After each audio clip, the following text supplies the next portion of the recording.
할렐루야, 수완이 하나님교회 성도 여러분, 또 아침 묵상 오늘의 말씀에 참여하고 계신 모든 여러분, 지난밤도 평안하셨습니까? 복된 수요일 아침입니다. 오늘도 주님께서 주시는 말씀을 통해서 하루의 삶을 주님 앞에 올려드리는 저와 여러분이 되시길 바랍니다. 계속해서 오늘 주님께서 저희들에게 주시는 본문 말씀은 민수기 14장 26절에서 38절까지의 말씀입니다. 이왕 기도하려면 이라는 제목으로 여러분들과 함께 은혜를 나누도록 하겠습니다. 먼저 오늘 본문인 민수기 14장 26절에서 38절까지의 말씀 우리 한 목소리로 함께 봉독하도록 하겠습니다. 여호와께서 모세와 아론에게 말씀하여 이르시되 나를 원망하는 이 악한 회중에게 내가 어느 때까지 참으랴. 이스라엘 자손이 나를 향하여 원망하는 바 그 원망하는 말을 내가 들었노라. 그들에게 이르기를 여호와의 말씀에 내 삶을 두고 맹세하노라.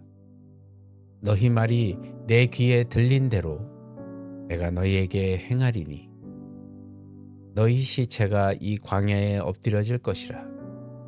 너희 중에 20세 이상으로서 계수된 자 곧 나를 원망한 자 전부가 여분네의 아들 갈렙과 눈의 아들 여호수아 외에는 내가 맹세하여 너희에게 살게 하리라 한 땅에 결단코 들어가지 못하리라. 너희가 사로잡히겠다고 말하던 너희 유아들은 내가 인도하여 드리리니 그들은 너희가 싫어하던 땅을 보내려리와. 너희의 시체는 이 광야에 엎드려질 것이요 너희의 자녀들은 너희 반역한 죄를 지고 너희의 시체가 광야에서 소멸되기까지 40년을 광야에서 방황하는 자가 되리라. 너희는 그 땅을 정탐한 날 수인 40일의 하루를 1년으로 쳐서 그 40년간 너희의 죄악을 담당할지니 너희는 그제서야 내가 싫어하면 어떻게 되는지를 알리라 하셨다 하라. 나 여호와가 말하거니와 모여 나를 거역하는 이 악한 온 회중에게 내가 반드시 이같이 행하리니 그들이 이 광야에서 소멸되어 거기서 죽으리라. 모세의 보냄을 받고 땅을 정탐하고 돌아와서 그 땅을 악평하여 온 회중에게 모세를 원망하게 한 사람 곧 그 땅에 대하여 악평한 자들은 여호와 앞에서 재앙으로 죽었고 그 땅을 정탐하러 갔던 사람들 중에서 오직 눈의 아들 여호수아와 여분네의 아들 갈렙은 생존하니라. 아멘. 여러분, 교인들이 기도하는 이유와 모습은 다양합니다. 자신의 문제를 가지고 간절하게 기도도 하지만 때로는 불평과 원망을 쏟아내는 기도도 합니다. 자신이 처한 환경에 종속되어 기도하기 때문에 그렇습니다. 오늘 본문은 하나님께 드린 불평이 그대로 이루어져 멸망당한 출애굽 세대의 모습을 통해 우리의 기도가 환경을 극복하는 감사의 기도가 되어야 함을 가르치고 있습니다. 최근 대만에서는 갓난아기의 울음이 무슨 의미인지를 번역해주는 어플이 개발되었다고 합니다. 일명 유아 울음 번역기라는 것입니다. 개발자는 2년 동안 아이들의 울음소리를 약 20만 번 정도 녹음해서 연구해서 그 정확도가 92%에 달한다고 주장하고 있습니다. 그런데 문제는 아이가 성장할수록 우는 이유를 정확하게 판별하는 것이 더 어려워진다고 합니다. 왜 그럴까요? 그것은 자라면서 욕구가 다양해지기 때문에 그렇습니다. 욕구가 늘어날수록 해소되지 않는 것들이 많아지고 욕구가 해소가 안 되면 불평, 불만도 늘어나기 때문입니다. 출애굽 이후의 여정은 아무것도 없는 광야에서 주님께서 돌보시는 은혜로 살아가는 과정이었습니다. 그렇다면 이스라엘 백성은 매일 감사가 넘쳐야 할 것입니다. 그런데도 어이없게 그들에게는 감사가 아니라 불평과 불만이 넘쳐나게 됐습니다. 이스라엘 백성은 하나님이 그들을 어떤 비참함에서 구원해 주셨는지를 잊고 살게 된 것입니다. 매일 공급해 주시는 그 만나가 당연해졌고요. 구름 기둥과 불 기둥으로 매일 주님께서 인도하고 계셨지만 하나님께서 함께 하신다는 그 믿음을 잃었습니다. 그들이 쏟아낸 모든 원망은 하나님께 가감없이 기도로 올라갔습니다. 그리고 하나님은 그들의 원망 섞인 기도에 응답하십니다.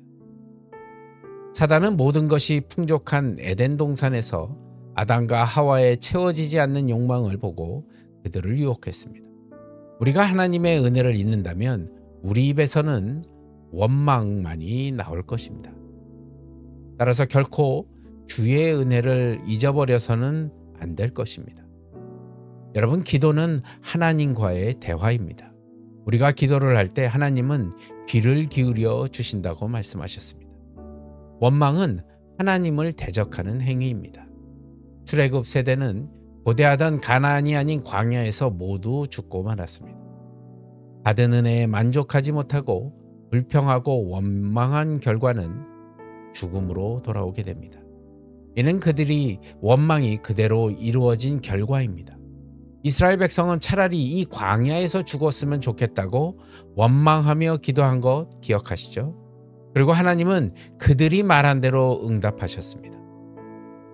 러시아의 철학자이자 소설가 솔제니치는 사람이 태어난 25년은 인간다운 운명을 살고 다음 25년은 말처럼 열심히 일하며 살고 다음 25년은 마음이 있어도 몸이 따라주지 않아 배처럼 짖으며 살고 남은 생은 원숭이처럼 다른 사람의 구경거리로 살게 된다는 그런 말을 남겼습니다. 이 말은 사람은 인간답게 25년을 살고 또 죽도록 일하며 25년을 살고 싸우고 헐뜯다 25년 그리고 구경거리로 25년을 산다는 말입니다. 출애굽 세대는 꿈과 소망을 품고 애굽에서 나왔을 것입니다. 하나님의 역사를 체험한 은혜가 있었고 약속의 땅 가나안에 대한 기대가 있었습니다. 그러나 그들은 애굽의 노예의 삶을 하나님의 백성의 삶으로 변화시키기 위한 광야의 훈련을 불평과 불만으로 채워갔습니다. 결국 은혜를 다 잊고 하나님을 대적한 결과 광야에서 40년을 방황하며 죽어갔습니다. 원망의 말이 기도와 같이 응답될 수 있습니다. 그러므로 성도는 불평과 원망을 멀리하고 믿음의 기도만을 드려야 된다는 사실을 꼭 기억하시길 바랍니다. 여러분, 우리는 현실을 바라보며 채워지지 않는 욕망에 불평과 불만의 소리를 냅니다. 우리의 말에 귀를 기울이시는 주님은 그 모든 소리를 들으신다는 사실을 잊지 마십시오. 현실만을 바라보면 원망의 기도밖에 나오지 않습니다. 여러분, 이왕 기도하려면 주님의 은혜를 되새기며 하나님의 크신 역사를 구하는 기도를 드려야 할 것입니다. 여러분, 주님께서는 우리에게 너무나 큰 은혜와 사랑을 주셨습니다. 여러분, 오늘의 삶 가운데서도 주님의 사랑과 은혜를 잊지 않고 주님께 감사하며 사는 저와 여러분이 되시길 간절히 축원합니다. 그래서 여러분 삶에 기도하실 때에 그 은혜를 꼭 기억하시고 기도하며 나아가는 저와 여러분이 되시길 바랍니다. 기도하겠습니다. 주님, 오늘 말씀을 통해 주님의 그 사랑과 은혜, 불평불망이 아닌 주님의 사랑과 은혜를 더욱더 우리 마음속에 새기며 주님 앞에 기도로 나아가는 우리 모두가 되게 주님 인도하여 주시옵소서. 모든 것 주님께 감사드리며 나사렛 예수 그리스도 받들어 간절히 기도드리옵나이다. 아멘. 여러분, 오늘의 삶 가운데서도 열심히 기도하시고 승리하시는 저와 여러분이 되시길 바랍니다. 저는 또 내일 이 시간에 말씀으로 여러분들 또 찾아뵙도록 하겠습니다. 여러분, 오늘 주 안에서 평안하십시오. 샬롬.